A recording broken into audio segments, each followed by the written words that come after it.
Three, two, one, go. Ya, saudaraku kerja di sini, aku objeknya itu aja deh supaya lebih mudah, lebih apa gitu. Emang beneran kayak gitu ya, Bang? Ini mau ngomong jujur apa enggak nih? Bukan ditolak secara langsung ya. Mungkin tuh kita ngerasanya ditolak. Halo semua, balik lagi nih di podcast CLBK, cerita lo buat KTTA. Yeay. Nah, di podcast kali ini kita bakalan ngobrol-ngobrol lagi nih tentang KTTA yang bakalan kita susun nantinya. Nah, di episode kali ini kalian bakal ditemanin sama aku, Kevin, dari tim KTTA Tiramisu 2020. Nah, tentu saja kita bakalan kedatangan tamu spesial nih, guest star nih. Salah satu alumni Akunisti tahun 2017. Siapa dia? Mari kita kenalan. Tak kenal maka tak sayang. Udah kenal, udah sayang, tapi pacar orang. Ini dia, Bang Farhan Sidki. Ya, halo. Halo Bang, apa kabar Bang? Ya, alhamdulillah baik, masih nganggur. Oke. Kenalan yuk Bang. Oh, kenalan dulu nih. Ya udah, namaku Farhan Ya, Sidki. kenalan dulu. Ya, yang tadi udah sebutin dari angkatan 17, habis itu aku juga bagian dari anggota panitia KTTA Tiramisu. Sekarang lagi sibuk apa nih Bang? Sebenarnya sih lagi sibuk jadi tentor sih, tapi nggak tahu.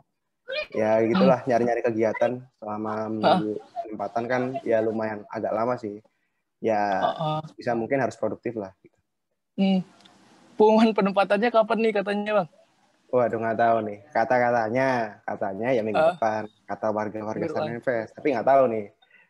Nah, mudah-mudahan dapat. Pokoknya no komen deh. Amin. Ya. Amin. Ya Bang. Mudah-mudahan dapat yang terbaik dah. Amin. Nama Bang kan Bang Farhan Sidki. Panggilannya siapa nih Bang? Bang Farhan, Aduh. Bang Sidki atau Bang Jago? Siap Bang Jago gitu. Enggak. Jadi sebenarnya ini ya, aku kalau sama teman-temanku biasa dipanggil Sidki. Karena memang dulu pas di kelas 1 tuh ceritanya Farhan tuh ada 3 namanya. Dan 2-nya itu namanya Muhammad Farhan dua-duanya. Dan itu sama namanya, benar-benar Muhammad Farhan dua-duanya.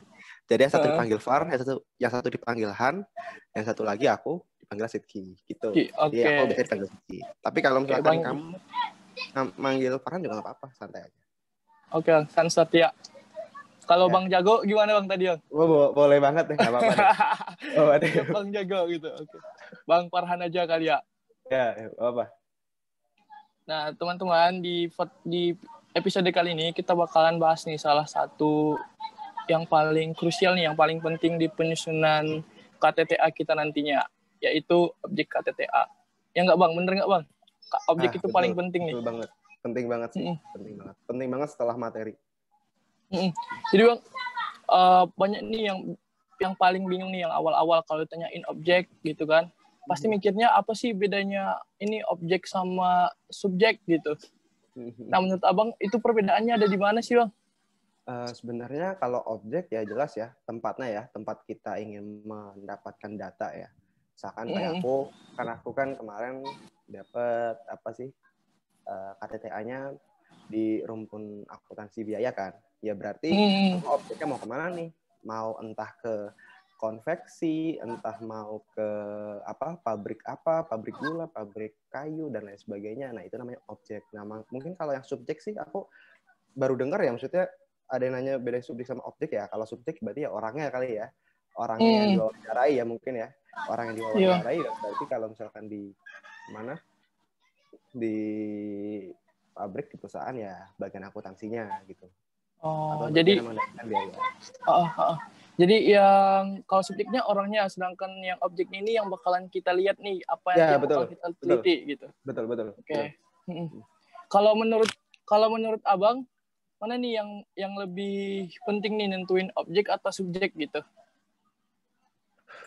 Sebenarnya gini, kalau mau mau lebih penting mana, objek sama subjek sih sebenarnya saling berkaitan sih, Vin. Jadi pasti yang pertama kita nyari objeknya dulu dong. Kita lihat dulu nih, kita mau nargetin apa. Misalkan CV produksi batik misalkan, atau kamu mau nyari yang UMKM yang produksi sablon. Nah, itu kan dari objeknya dulu kan. Dari Iya, objeknya bener, itu, Bang. habis itu baru kita datang gitu. Subjeknya gimana nih? Subjeknya apakah memang dia itu apa sih namanya istilahnya menguasai pengendalian biaya apa enggak di situ. Ya, kalau misalkan lebih penting ya dua-duanya penting, tapi pasti lebih duluan si objeknya dulu baru si subjek. Oke, jadi kita nyari subjek yang paham sama objek yang bakal kita bahas ini gitu ya. Iya, kira-kira gitulah. Oke. Nah, tingkat 3 dulu Abang, tingkat 3 kesibukannya apa aja sih, Bang? Wah, kalau misalkan mau bilang sibuk apa enggak sih lebih sibuk tingkat 2 ya. Tingkat 2 tuh parah banget. Parah. Nah, kalau tingkat 3 sih ya enggak ya. Maksudnya udah lebih agak santai kan. Lebih agak santai dan paling sibuknya ngurusin ini. Apa namanya? Tugas budaya Nusantara, suruh nari. Oh, buat nari ya, Bang? Sama Kami ada juga ini disuruh... Gimana, sama Bang? Apa? Kalian ada ini enggak? Ada apa sih namanya? Bimbingan adik kelas enggak? Enggak ada ya? Enggak ada, Bang. Mungkin karena online kali ya? Iya, mungkin karena online. Mungkin kalau misalkan offline kalian ada. Kalau kemarin kami ya kayak gitulah. Bimbingan adik kelas gitu. Ya kayak semacam pembimbing akademik PA, dosen-dosen PA gitu. Gitu sih. Lebih yang bikin beban sih itu doang sih. Tapi yang lainnya ya insya Allah ya lancar-lancar aja lah. Kayak kalian lah. Santai. Iya. Kalau PKL orang Abang kemarin bulan berapa tuh, Bang? Bulan berapa ya? Februari sampai April kayak. Seingatku ya. Februari sampai April. Iya, itu PKL. Nah, kalau PKL sih gimana? Gimana? Lanjut, Bang, lanjut. Oh, lanjut. Oke. Kalau PKL sih aku ini ya di mana? Dinas Pendidikan Tangsel sini. Jadi apa namanya? Ya anak akuntansi terlalu banyak mungkin ya. Terlalu banyak jadi pasti ada yang kebuang dong. Ya namanya aku ya udah apa-apa nikmatin aja. Enak kok. Jadi PKL aja nggak di Kemenq gitu, Bang? Enggak di Kemenq. Jadi Bang gini, banyak nih yang bilang nanti aku PKL di sini di sini di A, di B gitu. Kenapa? Supaya ntar objek KTTA-nya mudah dapet gitu. Nah, emang bisa kayak gitu ya, Bang?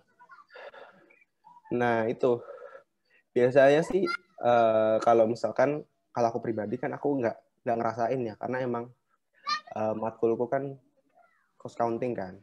Nah, kalau misalkan yang dari cerita-cerita temanku sih yang anak pajak maksudnya yang ngambil matkul pajak itu ya sangat terbantu banget. Kayak misalkan dia itu di PKL di DJP, misalkan DJP mana gitu kan, DJP Sumatera misalkan. Nah ya udah dia sekalian minta ke sana, minta data-datanya gitu. Jadi kan sekalian kerja sekalian minta. Soalnya kan jadi udah kenal gitu lah sama biro SDM-nya. Habis itu kan biro SDM-nya ntar ngasih ke misalkan bagian yang ngurusin perpajakannya, data-datanya atau akun representatifnya kalau di pajak gitu. Jadi emang lebih mudah gitu ya, Bang ya? Sekalian PKL, ya, sekalian lebih mudah, ya. ambil objek relatif lebih mudah. Oke, Bang. Terus nih, Bang, kan ada tuh beberapa orang yang mikir, cari objek yang aku ada kenal orangnya gitu, kayak saudaraku kerja di sini, aku objeknya itu aja deh supaya lebih mudah, lebih apa gitu. Emang beneran kayak gitu ya, Bang? Ini mau ngomong jujur apa enggak nih?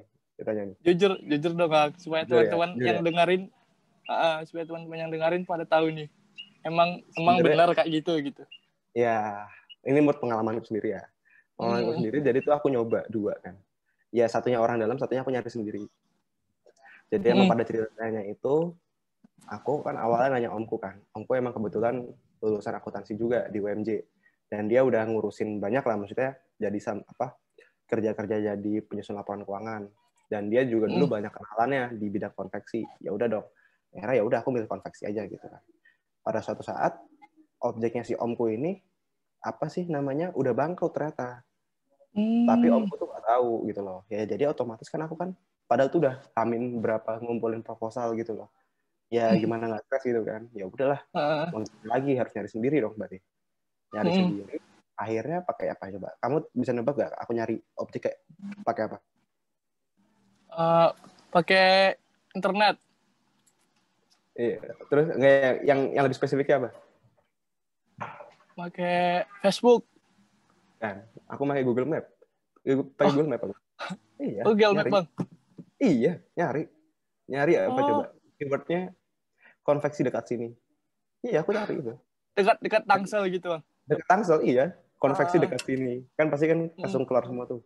Ternyata ada tuh lumayan di mana sananya Pondok Ranji lah. Pokoknya Pondok Ranji lurus lagi yang mau ke Ciputat. Itu namanya Cempaka Putih, seingatku.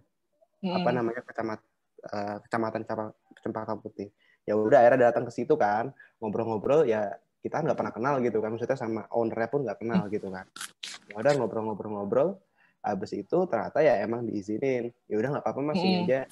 Tapi saya minta surat risetnya. Ya udah akhirnya aku buat surat riset ke Mas Radit gitu. Tapi mungkin kendalanya adalah mungkin agak ini ya, agak ogah-ogahan gitu ya, maksudnya agak setengah hati gitu kalau mau ngasih data gitu. Ditanya-tanyain tuh susah banget. Jadi kayak misalkan aku WA nggak pernah jawab, cuma di read doang. Ya gitu doang. Sampai wah Jadi, gimana? Jadi harus disamperin gitu ya, Bang? Nah iya, aku nggak tahu ya entah disamperin apa enggak tuh ya. Maksudnya ya kalau misalkan udah ini ya harusnya maksudnya udah deal-dealan gitu loh. Ya harusnya jawab gitu loh.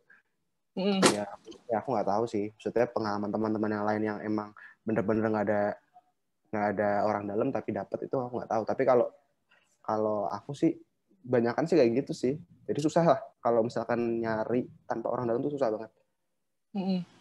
Dan akhirnya gimana? Lanjut aja, Bang. Gitu aja ya. Dan akhirnya aku tuh udah nggak memutuskan untuk nggak di sana lagi gitu loh. Soalnya emang datanya tuh kurang banget dan kurang terbuka lah menurutku lah. Susah ininya. Kayak cuma ditanya-tanyain tuh ya apa ya? Ditanya-tanyain sesuatu tuh kayak jawabnya ya seperlunya banget gitu loh. Bukan seperlunya sih, kayak ya bener-bener kurang banget lah jawabnya lah. Apa yang kita tanya udah gitu doang gitu, sebatas itu aja gitu.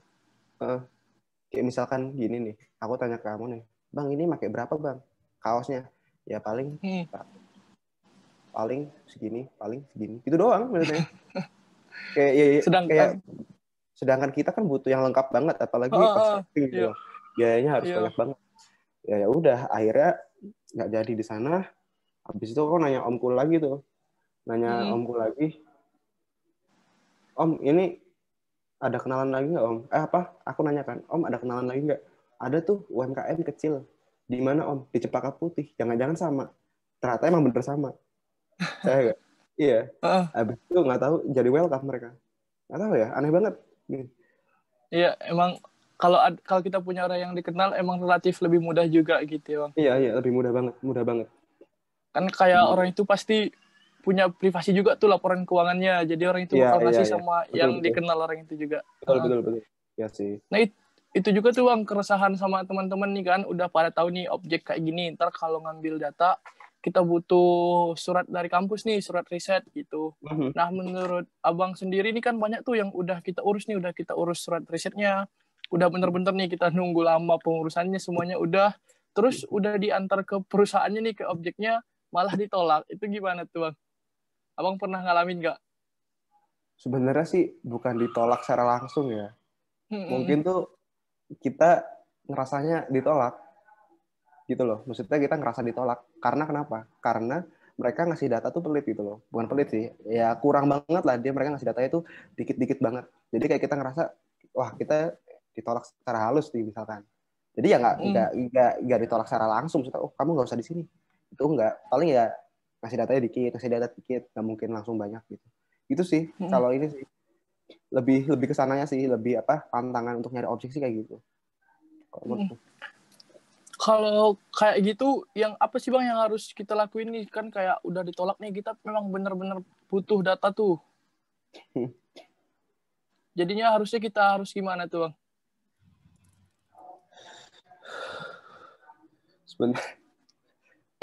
Sebenarnya ini gimana ya kadang-kadang memang apalagi yang aku dengar dari Ihsan kan banyak tuh teman-teman yang mau ngambil cost counting tuh ya kan. Cost counting tuh ya kalau mau jujur-jujuran ya aku juga suka cost counting awal ya gitu kan, tapi memang iya karena memang kalau misalnya kalian UTS UAS itu tuh udah given gitu loh, maksudnya nilai angka-angkanya itu ya sudah diberikan semua gitu loh. Sedangkan kita pas KTTA itu kita suruh nyari satu-satu. Kamu ngitung bawang satu, ngitung bawang putih satu, bombay satu, habis hitung kentang satu, iya kayak gitu. Nah itu kan yang bener-bener kayak apa ya, apa sih, susah untuk diaplikasikan kan ke dunia nyata kan. Nah, Benar. mungkin ya salah yang paling oke dan keluarnya ya gimana lagi kalau kita nggak bikin data kira-kira atau artifisial gitu. Oh, jadi kayak Ya. di apa ya namanya ya, dikira-kirain aja gitu, Ya Bang. kira-kira aja berapa, nembak berapa kayak gitu. Oh, Maksudnya ya paling pakai bawang 5 lah gitu. Ya kayak gitu. iya. Ya emang kenyataannya kayak gitu. Apalagi Maksudnya hmm, kita nggak bisa bener-bener data real yang kita peroleh dari narasumber kita atau subjek kita. Subjek pun juga gak bakal perhatiin gitu loh. Wah, kita pakai bawang berapa, ya udah ambil aja 1 genggam gitu loh. Gak mungkin kamu hitung 5 gitu. Iya kan? iya, benar sih, Bang. Apalagi cost account kan banyak tuh yang ABC sistem gitu. Mana mungkin ini UMKM buat sistem yang kayak gitu ya kan, Ya Bang? itu ABC system. Banyak sih Mm-mm. kalau itu udah jadi langganan banget tuh. ABC, habis itu job order, itu Mm-mm. langganan itu. Mm-mm. Padahal mah secara langsungnya belum tentu nerapin Wah, tuh UMKM-nya. susah banget ternyata. Ternyata susah banget. Padahal kalau kita materi mah ya gampang sih kalau dilihat-lihat sih. Tapi ternyata pas penerapannya susah. Malah Ya mungkin nanti ntar karena teman-teman yang mm, yang dapat kos itu tuh kalian coba milih ini deh, milih apa namanya, differential costing deh. Itu lebih gampang, lebih enak banget. Kamu ingat gak, Van? Apa namanya, Vin? Differential eh, costing. udah agak-agak lupa nih, Bang. Lupa ya, ya udah. Eh, Pokoknya itu untuk menilai putusan membeli atau tidak, menjual atau tidak, mm, membeli dengan diskon apa enggak, ya gitu-gitulah. Itu tuh lebih enak menurutku, lebih gampang. mm. Oke. Karena Ya, lebih ada realnya gitu ya, Bang, sehari-hari iya, gitu di iya, UMKM-nya. dan Dibandingin dan yang ABC gitu. mhm. Soalnya kayak UMKM itu paling yang pengurusnya itu kayak lebih berfokus kepada ini sih, kepada keputusan sih. Maksudnya, oh ya udah kalau aku mau beli ya beli aja. Kalau mau ngejual kayak gimana? Habis itu kalau misalkan kita nanya ini, Bang, kalau misalkan mau ngambil diskon biar tetap untung, kira-kira dapat berapa, Bang? Nah, itu kan gampang tuh. Pasti tahu dia. Mm. Kecuali kalau kamu nanya benangnya berapa, Bang, dipakainya nggak ada yang tahu gitu loh. Materialnya berapa, lebarnya berapa gitu. Nggak ada yang tahu, nggak ada yang tahu. Iya sih, Ya, Bang. Nah, gitu. buat teman-teman pendengar CLBK nih, tips dari Bang Sidki nih buat kalian yang bakalan dapat matkul cost accounting. Jadi Ya. cari yang ada di sekitar kalian gitu, yang real-realnya aja supaya ntar buat penyusunan KTTA-nya bisa dimudahin deh gitu daripada kita cari yang susah-susah gitu. Nah ini deh Bang, kan ada tuh katanya kalau udah dapat objek, terus kita juga udah susun, tapi ini dosbingnya kayak nolak gitu, ini objeknya ganti atau ini objeknya kurang gitu. Ya Itu menurut mungkin Abang yang bisa kayak gitu, kenapa sih Bang? karena yang pertama itu gini sebenarnya. Sebenarnya dosen pembimbing itu ngikutin kita sih. Maksudnya ya kamu mau ngambil apa terserah, objeknya apa terserah sebenarnya. Mm-mm. Gitu. Namun yang harus diperhatikan adalah kita harus ini nih, merhatiin nih kriteria dari dosen tersebut. Misalkan aku kan dosen pembimbingku kan. Dosen pembimbingku tuh nggak mau, maksudnya kayak nggak srek gitu loh. Kalau misalkan cost counting itu kita nyari yang perusahaan jasa atau dagang, harus manufaktur. Harus manufaktur. Ya itu Oke. dari situ aja kita udah tahu kriteria bapaknya kayak gimana. Oh, ternyata ini Hmm, manufaktur. Oke, berarti kita harus nyari konveksi atau nyari pabrik apa? Pabrik misalnya pabrik kursi. Abis itu misalkan apa lagi? Pabrik gula dan lain sebagainya. Pokoknya gitulah. Jadi kayak misalkan kamu punya kenalan tukang kopi apa kafe-kafe gitu mungkin kurang sih. Ya itu sih hmm, dari kriterianya udah kelihatan gitu loh. Tapi kalau misalkan yang sepenglihatanku sih kalau yang dosen yang nggak ngasih kriteria ya udah oke, it's fine aja. hmm. Lanjut aja. Asal datanya lengkap gitu. Oke. Jadi sebelum kita nyari objek, kita harus lihat dulu nih apa yang dosen Jadi pembimbing kita kriteria. mau. Iya. Gitu. Kriterianya. Betul betul. Tapi kalau nggak ada kriteria, udah gas aja gitu. Ajar aja udah santai aja. Uh, Iya. yang penting datanya lengkap, terus yang kita bahas juga bagus gitu, jangan yang itu aja, kan ada tuh Bang yang temanya mulai dari tahun-tahun itu aja yang baru Iya, gitu, iya, mungkin iya, iya. bakalan yang bakal Kalau buat dosen pembimbingnya wah bagus nih buat dosen pembimbingnya mikir gitu. Ya kalau cost counting yang biasa job order, habis itu CVP sama Mm. kalau akuntansi keuangan itu apa ya? Pendapatan, kayak dia pengakuan pendapatan, habis itu aset tetap, habis itu apa lagi ya? Lupa aku. Pokoknya itu yang bener-bener sering banget dilihat. Habis itu Yang kalau misalkan langganan kalau gitu jadinya. langganan. Mm-mm. Kalau SIA itu apa ya? Siklus pendapatan tuh banyak banget tuh. Siklus pendapatan tuh sering banget. Ya itu sih. Nah, ntar kalau misalkan nih teman-teman kan, ini kan banyak kan dapat yang kos kan. Maksudnya yang banyak kan milih kos kan. Nanti kalau misalkan teman-teman kebuang ke SIA atau ke AKU, nggak apa-apa.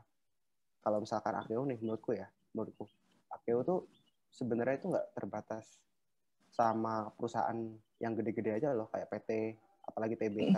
Kalian pasti mikirnya gitu kan. Wah oke, ini kan AKM kita dulu pakai PSAK, pasti kita harus pakai PT. Jangan salah. CV pun juga punya. CV pun juga punya aturannya. Namanya SAK etap. Entitas tanpa aturan utilitas publik.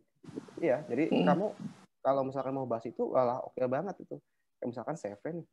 CV misalkan yang di perusahaanku nih, yang kemarin itu CV batik kan. CV batik itu malah udah bikin laporan keuangan tuh. Jadi kalau misalkan aku ngambil aktif itu lebih gampang lagi, lebih enak. Iya, jadi kamu kalau misalkan nyari di Tokopedia pun juga ada kok bukunya kok. Buku yang terbitan dari IAI ya, dari Institut Akuntansi Indonesia ya. Nah itu tuh murah kok dibandingkan dengan PSAK kok. Kalau yang etap itu cuma 100.000 doang kok, 100.000, 50.000. Lumayan buat jadi bahan kalian Isun KTTA gitu. Iya. Jadi pokoknya nggak terbatas sama perusahaan besar aja. Bisa UMKM, bisa CV. UMKM pun juga punya SAK-nya, namanya SAK EMKM. Itu jadi ada 3 tuh. SAK etap sama SAK EMKM, tinggal kalian pilih gitu. Terus Bang, ini kita kan lagi COVID-19 yang belum tahu kapan selesainya. Terus teman-teman pada bingung nih, gimana ya nyari objek gitu. Terus ada juga yang bilang nih, katanya karena kondisi kayak gini, boleh kok yang objeknya data sekunder, data primer gitu. Emang boleh ya Bang? Gini sih, emang sebenarnya kemarin tuh udah diinformasikan bahwa memang diizinkan data sekunder. Ya kan? Tetapi kalau menurutku pribadi, data sekunder itu susah banget sih menurutku. Kenapa? Karena memang kan kalau misalkan teman-teman yang nonton ngeliat podcast sebelumnya sama Bang Ozi kan, Bang Ozi bilang kan, kalau KTTA itu bedanya KTTA sama skripsi. Kalau KTTA kan dia itu lebih condong kepada mencocokkan antara antara teori yang kamu pelajari sama yang terjadi di lapangan kan. Nah, gimana kamu bisa membandingin kalau kamu pakai data sekunder kalau kamu nggak survei? Kan dari situ aja udah menjawab. Itu susah banget. Kecuali kalau misalkan kalian mau ngambil akuntansi keuangan. Akuntansi keuangannya ngambil rasio keuangan, ngambil matkul ALK sama Mankeu. Itu bisa baru. Tapi kalau yang lainnya sih menurutku kurang ya. Maksudnya kalau pakai data sekunder. Nggak bisa sih. Hampir nggak bisa. Kalau data sekunder itu bentuknya laporan keuangan yang ada di itu aja, yang ada di internet gitu. Kayak kalau perusahaan buka ada di BEI gitu, tinggal kita download aja, itu udah termasuk data sekunder ya Bang? Iya, itu data sekunder betul. Jadi kita nggak perlu wawancara ke subjeknya langsung. Iya. Bener sih Bang, kalau data sekunder gitu cocoknya yang kayak Manikio gitu ya, rasio gitu. Iya. Tinggal kita bandingin aja tuh rasio-rasio laporan keuangannya gitu dari tahun ini, tahun sebelumnya gitu. Iya sih Bang. Terus tuh Bang, aku pernah lihat KTTA, terus ini perusahaan-perusahaannya itu disamarkan gitu Bang, kayak PT A, B, C, itu nggak nama aslinya. Emang itu boleh ya Bang? Nah itu. Nah kalau itu sih boleh sih, sebenarnya boleh. Namun tergantung persetujuan sama subjek terkait lah. Maksudnya bagian akuntansinya setuju nggak kalau nama KAP, misalkan KAP yang sering itu KAP yang sering. Setuju nggak KAP-nya kalau mau cantumin namanya? Biasanya emang nggak setuju, soalnya memang data-data audit itu tuh emang dirahasiakan. Emang itu buat internal. Jadi kayak data internal itu nggak boleh kita sebar. Jadi makanya kita samarkan XYZ. Walaupun KAP yang biasa kita kenal, kayak misalkan yang kayak kating-kating kalian sebelumnya itu ada KAP AR Utomo, Pak AR Utomo, habis itu KAP apa lagi ya? RSJ bukan RSJ apa ya? AAJ itu apa ya? Aku lupa, pokoknya itu Big Four pokoknya. Ya gitu-gitu disensor semua. Jadi XYZ, ABC, itu nggak apa-apa. Ya, makanya itu Bang pas nge-scroll ini daftar judul KTTA cutting yang di Adi Kanadia gitu kan. Terus banyak tuh yang KAP ABCD gitu, XYZ gitu. Iya kayak gitu. Emang berarti dari permintaan dari KAP-nya gitu ya, Bang? Betul, emang KP-nya pasti minta kayak gitu. Mas, tolong rahasiakan ya. Gitu. Ya udah, pasti pakai XYZ gitu. Dan nanti pun nama kliennya disamarkan juga. Kliennya juga PT ABC gitu loh. Gak mungkin disebutin. Iya. Oh, iya. Gak bakal tahu. Gitu. Selain KAP-nya juga sama PT yang diaudit sama KAP itu gitu ya, Bang? Iya, biasanya sih kayak gitu. Kalau yang aku lihat. Nah, kalau untuk penilaian itu Bang, penilaian sama dosen gitu nggak bakalan ada pengurangan atau gimana, Bang? Enggak sih, enggak. Ya, sebenarnya sih enggak dikurangi ya. Maksudnya kan dosen kan menilai yang paling aku tahu ya. Yang pertama aspek EYD kalian, gimana penulisannya, bagus apa enggak. Habis itu struktur penyusunannya rapi apa enggak, sama isi atau materi yang kalian bahas itu kayak gimana. Pembahasannya yang kalian tuliskan itu kayak gimana. Ya paling cuma itu sih. Tapi kalau misalkan untuk KAP habis itu nilainya kurang sih enggak ya. Itu kan kalian kan juga ini nggak sih, maksudnya udah termasuk kalian konsultasi juga kan, maksudnya Pak ini dirahasiakan saya ini aja ya KP XYZ, oh ya udah oke aja, ya udah itu fine gitu loh, nggak bakal ada pengurangan di situ. Iya, soalnya juga kan bukan karena kitanya yang pengen ini kan Bang, bukan kita yang pengen nyamarin, emang permintaan dari KAP-nya gitu. Dosen penilai ataupun pembimbing kita juga pasti paham nggak sih Bang? Pasti paham, betul pasti paham. Oke. Nah, jadi pendengar CLWK nih, tadi kita udah bahas yang banyak nih mengenai objek KTTA yang bakal kita susun nantinya, mulai dari nyari objeknya gimana, terus surat riset ntar gimana cara ngajunya, terus penyamaran nama subjeknya gimana gitu kita bahas. Semoga-modahan bermanfaat bagi kita semua. Tapi sebelum itu kita main game dulu nih Bang, ada game seru nih yang lagi viral nih. Yang di This or That gitu. Supaya keren nih podcast kita Bang. Siap. Nah, nanti bakalan aku kasih pertanyaan nih Bang. This or That. Dikit doang kok Bang. Cuman 4 doang kok ini.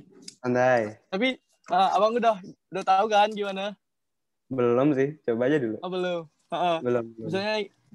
Misalnya gini nih Bang. Contohnya Taman CD air mancur. Taman CD atau air mancur. Ya. Oke. Ntar Abang pilih satu gitu.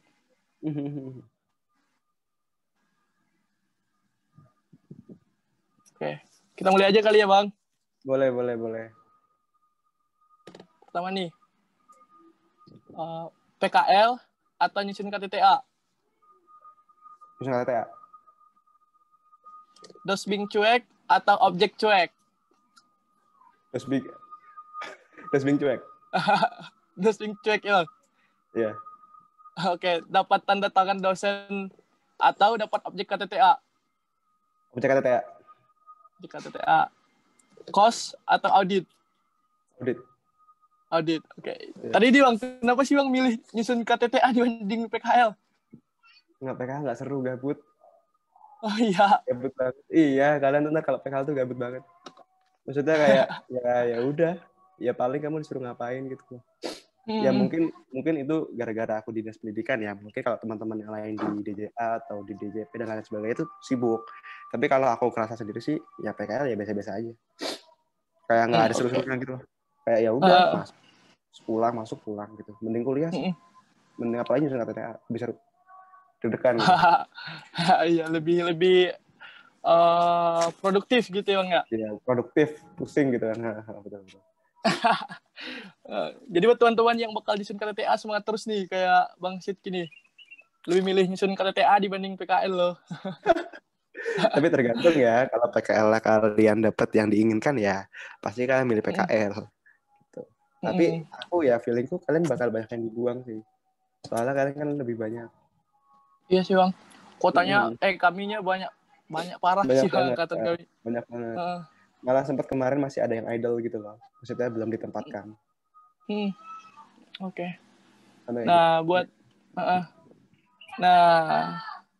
buat pendengar CLBK, kita tadi udah bahas mengenai objek KTTA juga, udah main game juga nih sama Bang Sidki. Jadi makasih banyak nih Bang buat waktunya udah ngeluangin nih buat kita, buat sharing-sharing, ngobrol-ngobrol nih buat teman-teman semua gitu. Mudah-mudahan ntar yang kita sampein di podcast ini berguna nih buat teman-teman yang lain, buat nyusun KTTA nantinya. Oke. Nah, teman-teman, untuk episode kali ini kita cukupin sampai sini aja. Makasih banyak buat teman-teman yang udah dengerin.